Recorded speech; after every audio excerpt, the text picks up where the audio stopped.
የተሰቀለውን ክርስቶስን እንሰብከዋል። ክብር ለኢየሱስ ብቻ ይሁንለት። ቃል እናነብና ጥቂት ደቂቃ የጌታን ቃል አብረን እንካፈላለን። ሐዋርያት ሥራ ምዕራፍ 8 ላይ ያለ የጌታ ቃል ክፍል አብረን እናነባለን። የሐዋርያት ሥራ ምዕራፍ 8 ቁጥር 5 የሐዋርያት ሥራ ምዕራፍ 8 ቁጥር 5 ላይ በጌታ በኢየሱስ ክርስቶስ ስም አነባለሁ። የጌታም ቃል እንደዚህ ይላል። ፊልጶስም ወደ አንዲት የሰማርያ ከተማ ወርዶ ክርስቶስን ሰበከላቸው። የተቀደሱ እጆቻችንን ከፍ እናድርግ፣ አጭር ጸሎት እናድርግ። ቸር እግዚአብሔር ሆይ እናመሰግንሃለን። ስለ ራራህልን እናመሰግንሃለን። ስለ ደገፍከን እናመሰግንሃለን። ኃይል በመካከላችን ስላለ ስም ብሩክ ይሁን። አሜን። ጌታ የተባረከ ይሁን። ያነበብነው አብረን ያነበብነው ምዕራፍ 8 ቁጥር 5 ላይ ያለ ጌታ ቃል ክፍል ነው። ወንድማችን ወንጌላዊ ሉቃስ እንደጻፈው ምዕራፍ 8ን በሙሉ ከግማሽ በላይ ለሚሆነውን ምዕራፍ 8ን ለዚህኛው ወንጌላዊ ይሰጠዋል። ወንጌላዊ ፊልጶስ ለተባለው የኢየሩሳሌም ቤተክርስቲያን ዲያቆን ነበር። በኋላ ላይ ሰማርያ ከተማ ገብቶ ወንጌል ሰባኪ ይሆናል። በኋላ ደግሞ ወደ ሃያዎቹ ምዕራፎች አካባቢ ደግሞ ስትሄዱ ጳውሎስ ለአያሌ ቀን እዚህ ሰው ቤት አርፎ ነበርና ወንጌላዊ ፊልጶስ ቤት አረፍን ተብሎ ደግሞ ተጽፎለታልና ይሄ ወንጌላዊ በዚህ ቦታ ላይ ሰፋ ያለ ሽፋን አግኝቷል። እንግዲህ ይሄኛው ወንጌላዊና ከዚህ ደግሞ ቀደም ብሎ ምዕራፍ 7ን ወደ 60 ቁጥር አካባቢ ጥርግርግ አድርጎ የወሰደው የዚህኛው ወጣት ልጅ አብሮ አገልጋይ የነበረ በኢየሩሳሌም ቤተክርስቲያን ላይ ዲያቆን የነበረ አንድ ወጣት ልጅ ነበር አይደል? እኔ በጣም ነው የምወደው፣ ደጋግሜ ማነሳዋለሁ። እስጢፋኖስ የሚባል አንድ በጣም ወጣት ልጅ እንግዲህ ኤርሊ 20 አካባቢ ነው ይሉታል፣ ሃያዎቹ መግቢያ አካባቢ ነው ይሉታል። እና በጣም ኦራተር ነው አይደል? በጣም ተናጋሪ ነው። ቀጥሎ ካሪዝማቲክ ነው። ዝም ብሎ ማውራት ብቻ ሳይሆን በጸጋ ነው የሚያወራው። ከዛ ውጭ ደግሞ እግዚአብሔርም ከእርሱ ጋር ነበረና የሚናገረውን ቃል እግዚአብሔር በምልክትና በታምራት ያጸናው ነበር ተብሎለታል። ይሄ ብቻ አይደለም፣ የእግዚአብሔርን ቃል የመናገር የመግለጥ አቅሙ የፊቱ ቁርበት እስኪያብረቀርቅ ድረስ ነበር የእግዚአብሔር ቃል በላዩ ላይ የመጣው። እግዚአብሔር ይመስገን። የእግዚአብሔርን ቃል እየተናገረ ፊቱ አበራ የሚል ቃል አለና የእግዚአብሔር ቃል በሙላት ሲመጣ ከውስጣችን ከመባረክ በመንፈስ ተነካው ከማለት ያልፋል ማለት ነው። አጥንት ላይ፣ ቆዳ ላይ፣ ስጋ ላይ ድረስ ይመጣል ማለት ነውና በዛ መጠን የእግዚአብሔር ቃል ግልጠት ፊዚካሊ አፌክት አድርጎታል። እና እሱ ወጣት የዚህኛው የፊልጶስም አብሮ አገልጋይ ነበርና ኢየሩሳሌም ቤተክርስቲያን አስተናጋጆች ነበሩ። ለድቁና የተመረጡ ወንድሞች ነበሩ። ግን እኔ ያው ተመረጡ ሚል ነው ያየሁት እንጂ የቱም ጋር ድቁናው ላይ ሲያገለግሉ አላገኟቸውም። እንግዲህ አገልግሏል ብዬ በጣም ተስፋ አረጋለሁ። እስጢፋኖስንም ምዕራፍ 6 ላይ ተመረጠ። ወዲያው ወደ ምኩራብ ሄደ ነው የሚለው።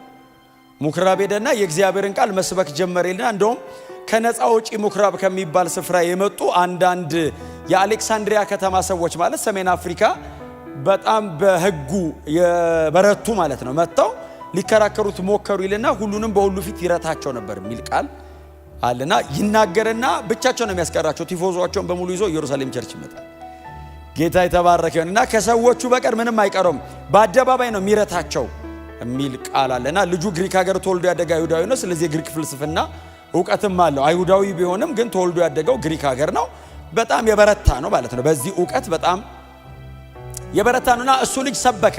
እንደምታውቁት ከምዕራፍ 6 ጀምሮ ነው የሚሰብከው። ግን ምዕራፍ 7 የሰበከው እንደዚህ አይነት በጣም ያማረ አሜን ለማለት የተዘጋጀ በጣም በጉጉት የሚሰማ ጉባኤ ፊት አይደለም። የምዕራፍ 7ቱ ስብከት የፍርድ ቤት መከላከያ ነው አይደል? ኮርት ላይ ቆሞ ዲፌንስ እኮ ነው። አሁን እኮ የፍርድ ቤት መከላከያቸው እኮ ነው ስብከት። አሁን እንደዚህ አይነት ጉባኤ ቢያገኙ ምንድነው የሚያደርጉት? እግዚአብሔር ራሱ ሆነ ብሎ መሰለኝ እንደዚህ አይነት ቦታ እነሱን አቆመው እንደዚህ አይነት ቦታ እኛን ራርቶልን። ምክንያቱም ልጆቹ ተከሶ ነው የቀረበው አይደል? በዚህ ምክንያት ተከሰሃል፣ ሕጉን ትሳደባለህ፣ እግዚአብሔርን ትሳደባለህ፣ ሕጉን ማይለውን ነገር ትጨምራለህ ብለው ነው የከሰሱት። በዚህ ጉዳይ ተከሰሃል ብለው የአይሁድ ሸንጎ አባላት ተደርድረው ቁጭ ብለው ይጠብቁታል መልስ እንዲሰጥ። እነዚህ ሰዎች ማለት የዋዛ አይደሉም፣ ኢየሱስን የሰቀሉ ናቸው። የሚሰብከውን ኢየሱስን ለመስቀል ያልራሩ ናቸው። እሱን ላለመግደል ዋስትና የለውም ላለመገደሉ። እና እንደዛ አይነት ጉባኤ ፊት ቆሞ ለተከሰስከው ክስ ቀርቦብሃል ብለው አንደኛ፣ ሁለተኛ፣ ሶስተኛ፣ አራተኛ ብለው በዝርዝር አስቀመጡና ማብራሪያ ስጠን አሉት። ልጁ የምዕራፍ 7ቱ ስብከት ለምዕራፍ 6ቱ ክስ ነው። የፍርድ ቤት መከላከያ ነው። እና ምዕራፍ 7 ሉቃስ 60 ቁጥር ሙሉ ሰብስቦ የጻፈው ሉቃስ አልነበረም። ባይዘው ሉቃስ አልነበረም በዛ ቦታ ላይ። እርግጠኛ ነኝ የጻፈው ጳውሎስ ሊወግር ገብቷል። ስለዚህ አሁን ጳውሎስ ኦሬዲ ሊወግር ገብቷል። ጳውሎስ ደግሞ እንደምታውቁት የገማልያ ተማሪ ነው። ሚስ እንድታረግ አይፈቅድልም። በጥንቃቄ ነው የሚያዳምጥ። እስጢፋኖስ ቆሞ ሲያወራ እንከን ፍለጋ ነው ቆሞ። ያለ ስተት ይወግራሉ እንኳን ስተት አግኝተው እና ቆሞ እየጠበቀው ሙልጭ አርጎ ሰምቶታል። ከዛ 65 ኤዲ ላይ ቂሳሪያ ቁጭ ብሎ ሐዋርያ ሥራ ለመጻፍ ኮምፓይል ሲያደርግ ምዕራፍ 7ን ጳውሎስ ነው የሚነግረው። ይገርማል። ያወጣት ልጅ የቱ እስጢፋኖስ የሚሉት የተወገረው በድንጋይ የተወገረው ልጅ ምዕራፍ 7ን ሲጽፍ ጴጥሮስ እንዳታስገባ እስጢፋኖስ አድርገው ምን አረገ ሲለው ቆሜን የሰማሁት የመከራከያ ነጥብ ሲያቀርብ ብሎ እግዚአብሔር አባታችን አብርሃምን ከካራን ጠራው ብሎ አይደል የጀመረው። እንደውም እግዚአብሔር አይደለም የክብር አባት ብሎ ነው የጠራው። አባታችንን አብርሃምን አለ። እኔም አይሁዳዊ ነኝ ፋሚሊ ነኝ አላቸው። 1440 ዓመት በ54 ቁጥር የሚሮጥ ወፍ በረር ባይብል ላይ የሚሄድ በጣም ጀግና ሰባኪ ነው እስጢፋኖስ። በእውነት ጌታ እድል ይሰጠናል። በጣም ብዙ እንደዚህ አይነት ሰዎች እዚህ ውስጥ እንዳላችሁና እንደምትኖሩ ወደፊትም ተስፋ አደርጋለሁ። ጎናችሁ አልሱ የእግዚአብሔርን ቃል በፍጹም ግልጠት ተናገር በሉት እስቲ። ክብር ለኢየሱስ ይሁን። እና መንፈስ ቅዱስ እያቀበለው እንደሚሰብክ ግልጽ ነው። ከአብርሃም ተነሳ አይደል ይስሐቅና ያዕቆብን ነካ ነካ አረጋቸው። አብርሃም በድንኳን ኖረ እነሱም በድንኳን ኖሩ ብሎ ነካ ነካ አረጋቸው። ያው ላይኔጅ መጠበቅ ስላለበት እሱን ጠብቆ ነው ሄደው። አብርሃምን ነካ። አብርሃም ጋር ትንሽ ሰፋ ያለ ቆየ። ይስሐቅን ያዕቆብን ነካ ነካ አድርጎ አለፋቸው። በዮሴፍ አቋርጦ ግብጽ ገባ። በዮሴፍ በኩል አድርጎ ግብጽ ገባ። ግብጽ ገብቶ አልቆየም። ሙሴ ጋር መጣ። 400 ዓመቱን አንዴ ነው ያጠፈው። ሙሴ ጋር መጥቶ ሙሴ የሕጉ ተቀባይና የእስራኤል መሪ ስለነበር ሙሴ ጋር ሰፋ ያለ ሽፋን ቆየ። ከዛ ከሙሴ ጋር አብሮ ወጡ አለና በምድረ በዳ ያሉ እግዚአብሔር አምላክ የመገናኛ ድንኳን እንዲሰራለት ፈለገ አለና የመገናኛውን ድንኳን ይዘው ከናን ገቡ ብሎ ከኢያሱ ጋር ገቡ ብሎ ኢያሱን ነካው። ኢያሱን ነክቶት ወዲያው ዳዊት ጋር መጣና ቤት ልስራልህ አለው አለ። አንተ አትሰራልኝም ልጅ ነው የሚሰራልኝ ሰለሞን ነው ብሎ ሰለሞንን ነካው። ከዛ ምን አይነት ቤት ሰሩልኝ ያላችሁ ብሎ ኢሳይያስ ጋር መጣ። ከዛ በኋላ ልባችሁ ምናምን የታወረ ብሎ እነሱ ጋር መጣ። ወጣው ጥተው በድንጋይ ይህንን ሲሰብክ የፊቱ ቁርበት አበራ የሚል ቃል አለ። ይሄ ቆዳው ሲያብረቀረቅ እንግዲህ ቸርች ቢሆን ባይዘው አሁን እኔ ፊቴ ያብረቀረቀ ቢመስላችሁ ያብረቀረኩ ነው አይደለም ያልኩት። አሁን ቢመስላችሁ ምንድነው የምትሉት? ታየኝ ውስጥ ያለውን ነገር አየሁት ነው የምትሉት አይደል? በመንፈስ የምንለው ነገር አለ። እስጢፋኖስ ፊቱ ያብረቀረቀው ሊገሉት የተሰበሰቡ ሰዎች ማለት ነው። ምን ለመካድ እየጣሩ ያሉ ሰዎች ማለት ነው። ፊዚካሊ እዚህ ላይ ሲመጣ ፊቱ ነው የሚያበራው ተባባሉ። አዎ የአማልክት ልጅ ያዩ አይደል እስኪ መስላቸው ድረስ ፊቱ አበራ ይላል። ተነጋገሩ። ቁርበቱ እያበራ ነው አለው። አዎ ለኔ ብቻ አይደለም የሚታየኝ። አዎ ሰው ግን ከባድ ነው። ፊትህም እያበራ ይወግራል። ህግ እኮ ከባድ ነው መንፈስ ካልነካ። ይሄንን ሲሰብክ ሳውል የተባለው አይደል ጎበዝ ገና ጳውሎስም ገና ያንግ ነው። በጣም አግሬሲቭ ነው እና ይጠብቀው ነበር። ከከተማ ወደ ዳር አወጡትና በድንጋይ ሲወግሩት አስወጋሪ ሆኖ የወጋሪዎቹ ልብስ ቆሞ ይጠብቃል። እስጢፋኖስን ካስገደለ በኋላ አይደል ምዕራፍ 7 ላይ ካስገደለ በኋላ ምዕራፍ 8 ላይ አማኞች በሙሉ ሲሰደዱ አላበቃም ጳውሎስ አይደል ሳውል የሚሉትም አይደል የሚለው ምዕራፍ 8 መጀመሪያ ላይ ሳውል የሚሉትም በአንዳንድ መንደሮች እየዞረ ለማሳሰርና ለማስገደል ፈቃድ ተቀብሎ ይሮጥ ነበር። ትላንትና አጠገቡ ያለው ወንድሙ የተገደለበትን ወንጌል ነው ይዞ ፊልጶስ ሰማርያ የገባው። ትላንትና ይህንን ልጅ ጓደኛውን አስገድሎበታል። ያስገድላል ማለት ነው። አሁን ሲሰብከው ይቀበሉኛል፣ ይሰሙኛል፣ ያዳምጡኛል ብሎ አይደለም። ትላንትና አጠገቡ ያለ አብሮት የሚያገለግለው ወንድም በድንጋይ ተወግሮ ተገሏል። ዛሬ ወደ ሰማርያ ከተማ ሲገባ ፊልጶስ የሰማርያ ከተማ በጣዖታት የተጠቀጠቀች ከተማ ናት። የአሕዛቦች መናኸሪያ ናት። ከአይሁድና አሕዛብ ተጋብቶ የተወለደች ስለሆነች ሊያስገድለው የሚችል መልእክት ይዞ ገዳዮቹ መካከል ቆመ። ወደ ሰማርያ ከተማ ወረደ ይላል። አይ ቲንክ ቴዎፍሎስ ሲያነብ በጣም በጉጉት ነው የሚያነበው። ምክንያቱም የሉቃስ ትረካ በጣም አስገራሚ ነው።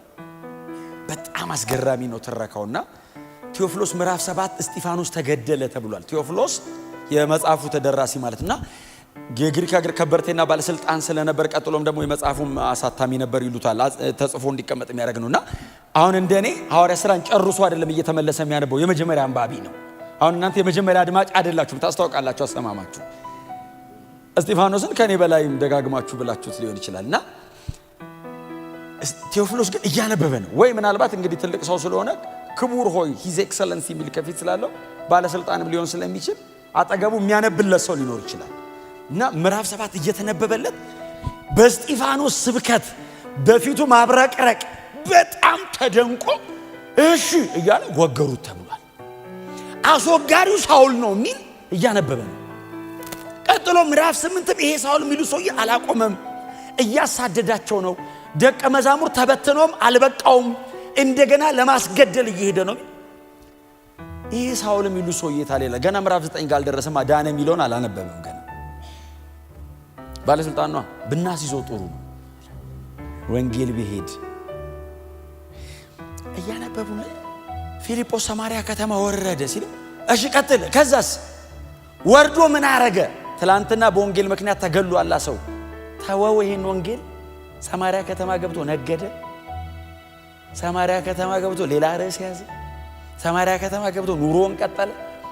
ክርስቶስን ሰበከው። He was preached Christ alone። ወደ ሰማርያ ከተማ ወረደ ክርስቶስን። ሰማርያ ከዚህ በፊት ትንሽ ተነካክታለች አይደል? ወደ ውስጥ ባይገባባትም ዮሐንስ ወንጌል ምዕራፍ 4 ላይ ጌታችን ነክቷታል። ሲካር ድረስ ገብቷል። ሲካር ሴኬም the oldest city ነው። በእነ አብርሃም ዘመን ሴኬም የሚባለው ማለት ነው። አሁን ሲካር ብለውት ነው። ምክንያቱም ውሃ መቅጃው ራሱ አብርሃም ለይስሐቅ ለልጁ ለያዕቆብ የሰጠው፣ ያዕቆብ ደግሞ ለልጁ ለዮሴፍ ያወረሰው ነው። እንግዲህ በእነ ያዕቆብ ዘመን የነበረ ምንጭ ነው አይደል? ጌታ ኢየሱስ ሲገባ ያቺን ሴት ያገኘበት ቦታ ውስጥ ድረስ አልገባም። ኢየሱስ ለመቀደስ ስለሆነ ዳር ድረስ መጥቷል። ያው ኢየሱስ ጫፉን ከረገጠው ይቀደሳል እና ውስጥ ድረስ ለመግባት ጊዜ ስለሌለው ጫፍ ላይ ቆሞ ያቺን ሴት አግኝቶ፣ ያቺ ሴት ደግሞ ሰማርያ ካሉት ከተሞች መካከል የአንዷን አካባቢ ሰው ሰብስባ አምጥታለት ጌታ ኢየሱስ ክርስቶስ ወንጌል ሰብኮ ሄዷል። ፊልጶስ ዛሬ መጣ። ድፍን ሰማርያ ነው ጠቅልሎ የገባው። ፊልጶስ ወደ ውስጥ ክሮስ አድርጎ ገብቷል። ክርስቶስን ሰበከ። በጣም በትህትና ጎናቸው ሰው ክርስቶስን ብቻ ስበክ በሉት። እስቲ ጮክ ብሎ እኔ ክርስቶስን እሰብከዋለሁ በሉት። ክርስቶስን ሰበከው። ክርስቶስን ሰበከ።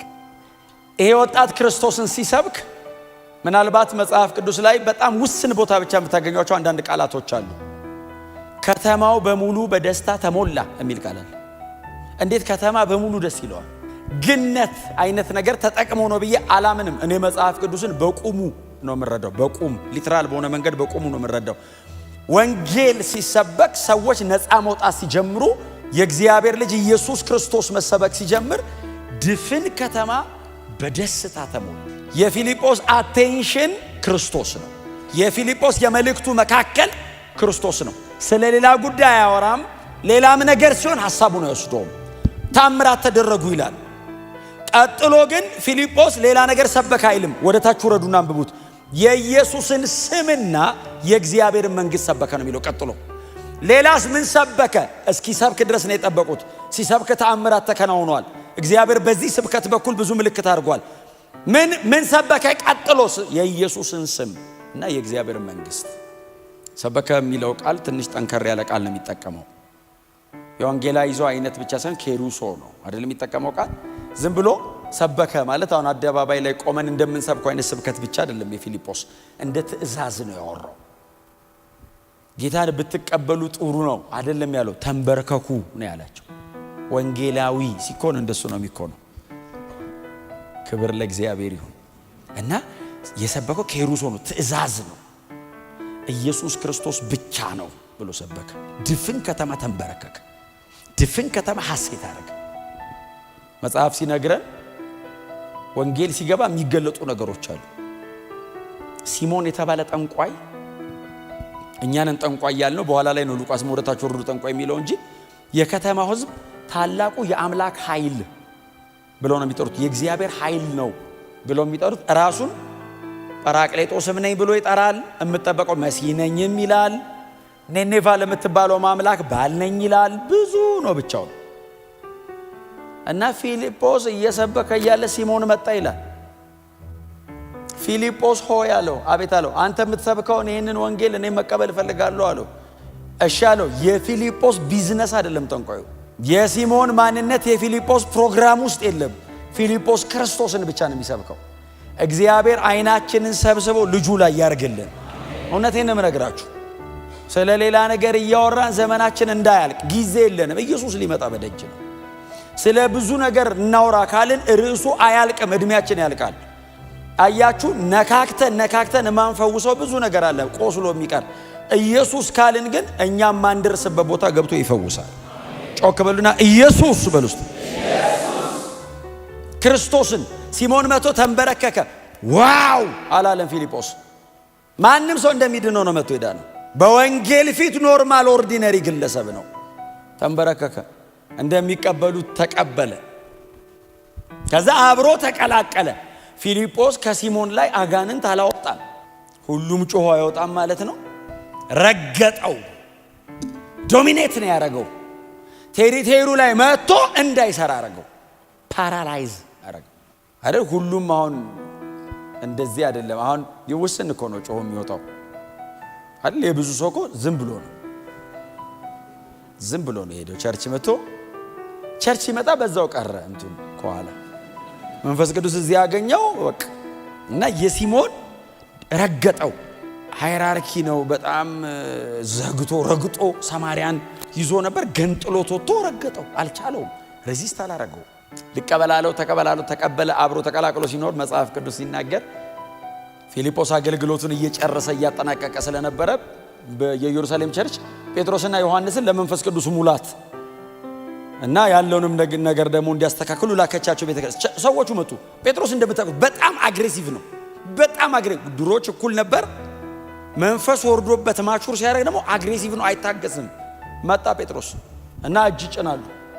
እጅ ሲጭኑ በሐዋርያት እጅ መንፈስ ቅዱስ ሲታደላየ ሳይመጣ በእውነት አስቸጋሪ እኮ ነው። ታውቃለህ፣ የቆየ ነገር ቶሎ አይለቀም። ገነፈለበት። ተመልሶ ቦታውን መያዝና እሱም ያችን ኃይል ማከፋፈል ፈለገ። መጣና ጴጥሮስ እንደዚህ ያለው ጠቀም ያለ ስጦታ ይዞለት መጥቶ እቺን የምትሰጧትን ነገር ምኗን አለ? እቺ እጅ ስጭኑ የምታድሏትን ነገር እኔም ባድል እንዴት አረጋለሁ? እኔ ብር ልስጣችሁና እናንተ እስቲ የሆነ ነገር አድርግና እስቲ እኔም ላድል ሲል ጴጥሮስ ምንድነው ያለው? አይ አለው፣ ይሄ እግዚአብሔር ካልመረጠ በቀር አይሆንም አለውና ተጠንቀቅ፣ ንስሐ ግባ አለው። መጽሐፍ ሲናገር ሲሞንም ተንቀጠቀጠ፣ ፈርቶም በእነ ጴጥሮስ እግር ስር ወደቀና እንደዚህ አለ፣ እባካችሁ እግዚአብሔር እንዳይቆጣኝ ለምኑልኝ ሲለው ራስ ይምርህ እንደሆነ ለምን አለው። ወደ ጸሎት ነው የገባው። መሃል ላይ ፊልጶስ ትቶት የሄደውን ሲሞን ጴጥሮስ ቆረጠው። ወደ ፊልጶስ ተመለስ አይደል? አሁን መጽሐፍ ወደ ፊልጶስ ተመለስና ፊልጶስን መንፈስ ቅዱስ መጣና ተነስ አለ። ወደ ልሂድ ሲለው ወደ ይሁዳ ምድረ በዳ ሂድ አለው። በእውነት እግዚአብሔር ሲመራ እኮ እንዴት ከባድ ነው። መቼስ እኔ አሁን ፓስተር ያለን አሁን እዚህ ጋር ቆሜ ይሄን ሳወራ ከባድ ቢሆንም ግን እግዚአብሔር ሲመራው ከትልቅ ሪቫይቫል አሁን የሰማሪያ ሪቫይቫል እኮ በፊልጶስ ምክንያት እኮ ነው የመጣው። ምክንያቱ ፊልጶስ ነው፣ ጴጥሮስ አይደለም። ፊልጶስ እንደዛ እያመሰው ፊልጶስ እየተባለ መንፈስ ቅዱስ መጣና ውጣ ከማል አለው። የሊድ አለው። ወደ ምድረ በዳ ደግሞ እኮ የሚመርጠው ፊልጶስን መጣና ተነሳ አለው። ወደ ይሁዳ ምድረ በዳ ሂድ አለው። ከዛስ ምን እንደምታገለግል ነግራለሁ፣ ተነሱ ውጣ አለው። ለጴጥሮስና ለዮሐንስ ትቶ ፊልጶስ ሩጫ ጀመረ። ደሞስ በእግር ነው የሚሄደው። እየሮጠ ይሁዳ ምድረ በዳው ሲገባ ምድረ በዳ እንደዚህ ቆማ አታወራም። ንፋስ አለው፣ አቧራ አለው። ከላይ እሳት ነው ፀሐዩ፣ ከስር አሸዋ ነው። ፊትን ሸፍነ ነው የምታወራው። ጆሮ ላይ ስለሚጮብ ነፋሱ ፊትን ካልሸፈንክ አትደማመጥም። ፊቱን ሸፍኖ ሲሮጥ አንደኛ ሀገር ሰው ኢትዮጵያዊ ነው ይለዋል። በሰረገላ ተቀምጦ ህንደኬ የምትባለዋ ንግስት የገንዘብ ላይ የተሾመ ነው፣ ፋይናንስ ሚኒስትር ነገር ነው። እንደዚህ ያራገቡለት ያነባል። ድሮም እናነብ ነበር። ያነባል አይደል? መረዳቱ ላይ ነው ችግሩ እንጂ አልገባውም የሚል ቃል ስላለ ነው። እኔ አይደለሁም። አይ መጽሐፍ ቅዱስ ስለሆነ ነው አይደል? ብርሃን ይጠይቃል፣ የመንፈስ አብሮት ይጠይቃል። ሌላ መጽሐፍ ይረዳል። በሌላው አይቶት ነው። እና እያነበበ ሲሄድ መንፈስ ቅዱስ ፊልጶስን በጣም ለመንፈስ ቅዱስ ያላቸው ቅርብነት ፊልጶስ ምን አለው? ወደ ሰረገላው ተጠጋ አለው። ሮጥ ብሎ ጠጋ ሲል እያነበበ ነው። ጠጋ አለውና እምታነበውን ታስተውሏል? እሱ በሰረገላ እየሄደ ነው፣ ፊልጶስ እየሮጠ ነው በእግሩ። ታስተውሏል ሲለው እንደዚህ ያየው አይሁዳዊ ነገር ነው። የሚያስረዳኝ ከሌለ እንዴትስ ልረዳው እችላለሁ? እስቲ ናውጣና የምታውቀው ከሆነ ታግዘኛለህ አለውና ወደ ሰረገላው አወጣው ይላል። ከዛ አሸዋ ወደ ሰረገላ ላይ አወጣው። ቁጭ አለ። ምንድን ነው የምታነበው አለው። ቆይ ስማ አለው። የኢሳይያስን ጠቅለል ነው የሚያነበው። ደግሞ እግዚአብሔር ሲረዳው ኢሳይያስ 53 ነው የሚያነበው። ምስጉን ነው በእውነት። ዋናውን ካርዲናል ሜሴጁን ይሄ the whole scripture መጽሐፍ ቅዱሱ ተጠቅልሎ የተቀመጠበትን ነው። ወንጌል እኮ በእውነት እንደሚታረድ በግ ተነዳ፣ በሸላቾቹ ፊት ዝም እንደሚል በግ ምናምን የሚለው ነብዩ ስለ ራሱ ነው። ስለማን እንደሚታረድ በግ የተነዳው ኢሳይያስ ነው እንዴ? ማን ነው ሲለው በጣም ያስደንቀኝ። ከዚህም መጽሐፍ ተነስቶ ስለ ክርስቶስ ሰበከው ይላል። ሰረገላው በእውነት ርዕስ ያስቀይራል። የሰውየው አለባበስ ርዕስ ሊያስቀይር ይችላል። በዛ ላይ ዝም ብሎ አይነት ሰው አይደለም፣ የገንዘብ ሹም ነው። ፊልጶስ ሲያገኘው ከዚህ መጽሐፍ ተነስቶ ክርስቶስን ሰበከውና ከዛ ሰውየው እንደዚህ አለ፣ እንዳልጠመቅ ምን ይከለከለኛል? እርግጠኛ ነኝ ኢየሩሳሌም ተጠምቆ ነው የመጣው። አሁን ወንጌል በራለት። ምንድነው ማህተም ማድረገው? እንዳልጠመቅ ምን ይከለከለኛል ሲለው ኢየሱስ ክርስቶስ የእግዚአብሔር ልጅ እንደሆነ ካመንክ አለው። አመኛለሁ አለው። ና እንውረድ አለው አይደል? ሰረገላ ላይ አይጠመቅም መቼስ። ና ውረድ አለው። አለው አወረደ ይልና እኔ አሁን ይሁዳ ምድረ በዳ ወንዝ ራሱ ከየት እንደመጣ ወንዝ አገኙ። ና ውረድ አለው። ይዞት ወረደ ውሃ ውስጥ አጥምቆት ሲያስወጣው የጌታ መንፈስ ፊልጶስን ነጠቀው። እኛ ብንሆን መልአክ አጠመቀኝ ነው የምንለው። አሁን ካጠገብ ቢሰወር ጌታ ረድቶት ነው ፊልጶስ አጠመቀኝ ያለው እንጂ ሰው እንደሆነ አናምንም። እኛ እኮ መልአክ የሚመስልም ካየን የመላእክት አገልግሎት የሚል መጽሐፍ ሁሉ እንጽፋለን። አጠመቀውና ሲወጣ የጌታ መንፈስን ፊልጶስን ነጠቀልና በጋዛ አይ ቲንክ 37 ኪሎ ሜትር ይመስለኛል የወሰደው። ጋዛ ደረሰ አይደለም አይደለም ተገኘ ነው የሚለው። ጋዛ ዱብ አለ። በጋዛ ወርዱ ደግሞ ስብከት ቀጠለ። ክርስቶስን ብቻ። እቺ ቀን ከዚህ በኋላ ለሚኖረንም ጊዜ ሁሉ ፍሬም ነች። ከየትም መጽሐፍ እንነሳ፣ ከዚህም መጽሐፍ ተነስቶ ስለሆነ የሚለው መጽሐፍት ሁሉ ደግሞ ስለ ክርስቶስ ብቻ ስለሆነ የሚያወሩት ከምንም ተነስተን ከየትም ዞረን ማረፊያችን የተሰቀለው ክርስቶስ፣ የእግዚአብሔር የመጨረሻ ጥበብ፣ የእግዚአብሔር የመጨረሻ ክብር፣ የእግዚአብሔር የመጨረሻ ብርሃን፣ የእግዚአብሔር ቤዛነት የሆነው የተሰቀለው ክርስቶስ ጋር እናርፋለን። እኛ ግን የተሰቀለውን ክርስቶስን እንሰብከዋለን። ክብር ለኢየሱስ ብቻ ይሁንለት።